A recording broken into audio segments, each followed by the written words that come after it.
আসসালামু আলাইকুম বন্ধুরা, তোমরা সবাই কেমন আছো? আশা করি ভালো আছো। তোমাদের সাথে একটা রেসিপি শেয়ার করব যেটা সবার পছন্দ। এখানে আমি নতুন আলু নিয়েছি, আলু দিয়ে সিঙ্গারা বানাবো। আলুগুলো ধুয়ে নিয়েছি, আলুগুলোর সাথে অনেক বালি ছিল, এর কারণে ধুয়ে কাটবো। তো আলুগুলো এখন কেটে নিব, সিঙ্গারার যেমন শেপ থাকে সেইভাবে আমি আলুগুলো কেটে নিয়েছি। তোমরা এভাবে একদিন সিঙ্গারা বানিয়ে খেয়ে দেখো, অনেক টেস্ট লাগবে। এই তো আমি আলুগুলো কেটে নিয়েছি, আমি আলুগুলো এই সাইজে কেটে নিয়েছি। আলুগুলো আগে সিদ্ধ করে নেব, ওর জন্য কিছু পানি দিয়েছি চুলায়, গ্যাসটা অন করে দিলাম। এখন আলুগুলো একটু হাফ সিদ্ধ করে নেব যাতে সময় না লাগে। আলুতে কিছু লবণ দিব, লবণ দিয়ে সেরে সিদ্ধ করব যাতে আলুর ভিতরে লবণ যায়। এই তো বলক এসে গেছে আলুগুলোর, আর আলুগুলো দুইটা বলক দিয়ে নামিয়ে নিব। বেশি সিদ্ধ করব না, নাহলে আলু সিদ্ধর মতো হয়ে যাবে। এই তো আলু সিদ্ধ হয়ে গেছে, এখন আলুগুলো আমি নামিয়ে নিব, পানিগুলো সেকে নিব। একটা সাজির ভিতরে ঢেলে দিলাম, পানিগুলো যাতে ছাঁকা হয়ে যায়। পানিগুলো ছাঁকা হয়ে গেছে, এখন কড়াইতে সরিষার তেল দিয়ে দিলাম। তেলটা গরম হয়ে গেলে পাঁচফোড়ন দিব, পাঁচফোড়ন দিব যাতে পাঁচফোড়নে ঘ্রাণ কয়। এই তো পাঁচফোড়নগুলো আগে ভাজা ভাজা করে নেব। পাঁচফোড়নগুলো ভাজা হয়ে গেলে পেঁয়াজ কুচি দিয়ে দিয়েছি, পেঁয়াজ কুচিগুলো ভাজা ভাজা করব, বাদামি কালার করে নেব। এই তো পেঁয়াজ কুচিগুলো হয়ে গেছে, এখন আমি আলুগুলো দিয়ে দিয়েছি কড়াইতে। আলুগুলো এখন নাড়াচাড়া দিয়ে নিব যাতে নিচে পেঁয়াজগুলো না পুড়ে যায়। নতুন পেঁয়াজ, বেশি ভাজতে হবে না, এভাবে ভাজলেই হবে। এই তো আমি আলুগুলো ভালোভাবে মিক্সড করে নিচ্ছি তেলের সাথে, পেঁয়াজের সাথে। এরপর লবণ দিব, লবণ দেওয়ার পর এখন সব মশলা দিয়ে দিব। আদা ও রসুন বাটা দিয়ে দিলাম, সামান্য পরিমাপে দিয়েছি। মরিচের গুঁড়া দিয়ে দিলাম, হলুদের গুঁড়া দিয়ে দিব, সজের গুঁড়া ও জিরা গুঁড়া দিব, কাঁচামরিচ দিব।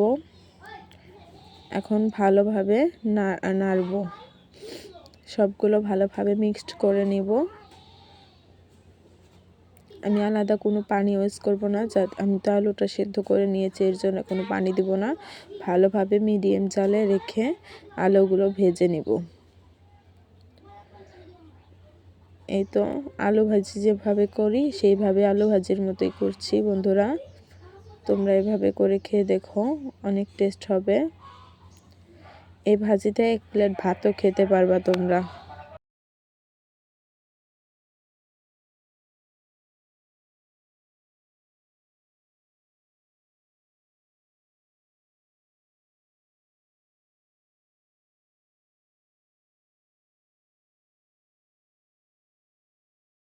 ভাজিটা আমার হয়ে গেছে, এখন আমি নামিয়ে নিব। ভাজিটা অনেক সুন্দর হয়েছে বন্ধুরা, তোমরাই দেখো। এই তো ভাজিটার কালারটা অনেক সুন্দর হয়েছে। তোমরা এভাবে একদিন সিঙ্গারা বানিয়ে খেয়ে দেখো। এদিকে আমি আটা নিয়েছি, আমি এমনি আটা দিয়ে বানিয়েছি, আমি কোনো ময়দা ইউজ করিনি। এখানে কিছু কালি জিরা দিয়ে দিলাম, লবণ দিব, সাথে সয়াবিন তেল দিব।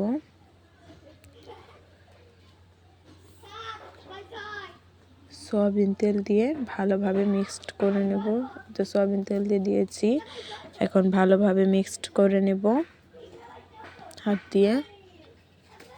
আগেই কোনো পানি দিব না, এখানে হাত দিয়ে ভালোভাবে মুঠির মতো যাতে হয় এইভাবে করে নেব। এই তো প্রায় 10 মিনিটের মতো হাত দিয়ে এভাবে মাখিয়ে নিয়েছি আমি। এই তো মাখানো হয়ে গেছে, এখন আমি পানি দিব, পরিমাপ মতো আমি পানি দিয়েছি। তো এখানে আমার পরিমাপ মতো পানি দেওয়ার পর আমি আটাটা ভালোভাবে খামির করে নেব। আমার আটাটা ভালোভাবে মাখানো হয়ে গেছে।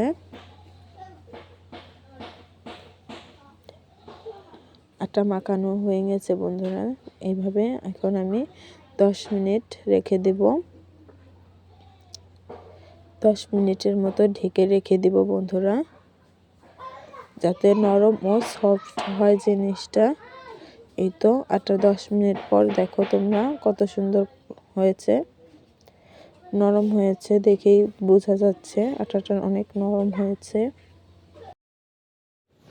অন্যদিকে বন্ধুরা কিছু আটা নিয়েছি ও চিনি নিয়েছি। আটা ও চিনি ও কিছু সামান্য পানি দিব। একটা ড্রো তৈরি করে নেব। এই ড্রো দিয়ে সিঙ্গারার চারদিকে লাগালে সিঙ্গারার মুখটা খুলবে না। কত দেখা যায় সিঙ্গারার মুখটা খুলে যায়, খুলে গেলে হয় না, ভাজা হয় না, ভাজার তেলের ভিতর পড়ে যায়। এই তো এইদিকে আমি আবার ডোটা দেখো কত আঠালো হয়েছে, অনেক সুন্দর হয়েছে ডোটা। অন্যদিকে কিছু টমেটো ও শসা কেটে নিয়েছি, লবণ দিয়ে মাখিয়ে নিব, যাতে গরম গরম সিঙ্গারা উঠলে তাড়াতাড়ি খেতে পারি বন্ধুরা। সব কিছু একবারে করে নিচ্ছি। অন্য পাশে সয়াবিন তেল দিয়ে দিয়েছি কড়াইতে। তেলটা গরম হয়ে গেলে হতে থাক। এইদিকে আমি সিঙ্গারাগুলো বানিয়ে নিব। এই তো আটাগুলো নিয়েছি, আটাগুলো নিয়ে সিঙ্গারা শেপ দেব, লুচির মতো বেলে নিচ্ছি। কিছু তেল দিব হাতে তেল দিয়ে মাখিয়ে নিব। এই তো বন্ধুরা হাতে তেল দিয়ে লিচির মতো বলে নিচ্ছি। লম্বা করে শেপটা দিয়ে নিব, যাতে মাঝখান থেকে কাটে আমি বানাতে পারি। তোমাদের যেভাবে সুবিধা হয় সেইভাবে তোমরা বানাবা। তো এখানে সেই ডোটা চিনি ও আটার ডোটা দিয়ে নিচ্ছি। 3 দিকে দিয়ে নিব, যাতে আমার সুবিধা হয়, তাড়াতাড়ি হয়। তোমরা যেভাবে পারো সেইভাবে দিও। আমি আমার মতো 3 দিকে দিয়ে মাঝখান থেকে কেটে নিচ্ছি, ছুরি দিয়ে কেটে নিয়ে তারপরে সিঙ্গারা শেপ দেব। এই তো আমি আমার মতো সিঙ্গারা শেপ দিয়ে নিচ্ছি। এভাবে করে তোমরা একদিন সিঙ্গারা বাড়িতে বানিয়ে খেয়ে দেখো, দোকানের থেকে ফার্স্ট ক্লাস হবে। এখন আমি সিঙ্গারার পুরটা ভরে নেব। এই তো আমি সিঙ্গারার আলুগুলো দিয়ে দিচ্ছি এর ভিতর। এই তো আমি দিয়ে দিলাম আমার পরিমাপ মতো। এখন আমি উল্টে করে সিঙ্গারার পেঁচ দিয়ে দিব। ওই যে আঠা মতো আমি দিয়েছিলাম ওটা দিয়ে লেগে গেছে, দেখো কত সুন্দর করে বন্ধুরা। এটা আর খুলবে না। তোমরা এভাবে ওই আঠা সিস্টেম করে বানিয়ে নিও, দেখো একদিন বাসায় বানিয়ে খেয়ে দেখো, অনেক সুস্বাদু হয় জিনিসটা। এই তো আমার সিঙ্গারা শেপ দেওয়া হয়ে গেল। এভাবে করে অনেকগুলো আমি বানিয়ে নিব এখন। এই তো আবারও কিছু সিঙ্গারা বানিয়ে নিচ্ছি, বানিয়ে এক জায়গায় রেখে তারপর ভাজবো। তোমরা দেখতেই পারবা বন্ধুরা, আজকে অনেকগুলো সিঙ্গারা বানাবো। এই তো আমি সিঙ্গারার আমার মতো করে আমি শেপ দিয়ে নিচ্ছি, যেটা যেভাবে হয় সেটা সেইভাবেই আমি সিঙ্গারার শেপ দিয়ে দিচ্ছি বন্ধুরা। এই তো আমার সিঙ্গারা অনেকগুলো হয়ে গেছে। এখন আমি সিঙ্গারাগুলো ভেজে নিব। আমি অনেকগুলো একসাথে বানিয়ে নিয়েছি সিঙ্গারা, দেখো কত সুন্দর দেখা যাচ্ছে বন্ধুরা। এদিকে আবার তেলটা গরম হয়ে গেছে, বেশি গরম তেলে দিব না, মিডিয়াম গরম তেলে দিব, যাতে সিঙ্গারাটা ভাজা হয়। বেশি একদম লো হিটে রাখবো চুলার, এটা যাতে তাড়াতাড়ি করা যাবে না সিঙ্গারা ভাজতে। বেশি তাড়াতাড়ি করলে সিঙ্গারার ভিতরে হবে না বন্ধুরা। সিঙ্গারা ভাজতে হলে লো হিটে দিতে হবে। আমি একবারে লো হিটে দিয়ে দিয়েছি জালটা। এভাবে হালকা করে সিঙ্গারাগুলো দোলাবো। এই তো সিঙ্গারাগুলো সবগুলো ফুলে উঠেছে, দেখো হালকা করে নেড়ে দিব, এপিট করে দিব, পিট করে দিব। দেখো আমার সিঙ্গারার একটা মুখও খুলে নাই, কত সুন্দর দেখা যাচ্ছে। এই তো অন্যদিকে আবার আমি ভাজা হয়ে গেছে। সিঙ্গারাগুলো আমার ভাজা হয়ে গেছে বন্ধুরা। দেখো অনেক সুন্দর হয়েছে সিঙ্গারাগুলো ভাজা। এখন আমি একটা চালুনে উঠিয়ে নিব সিঙ্গারাগুলো। এভাবে করে আমি এখন অনেকগুলো সিঙ্গারা বানিয়ে নিয়েছি সিঙ্গারা। তোমরা দেখো কত সুস্বাদু হয়েছে সিঙ্গারাটা। তোমাদের সাথে শেয়ার করলাম ভিডিওটি।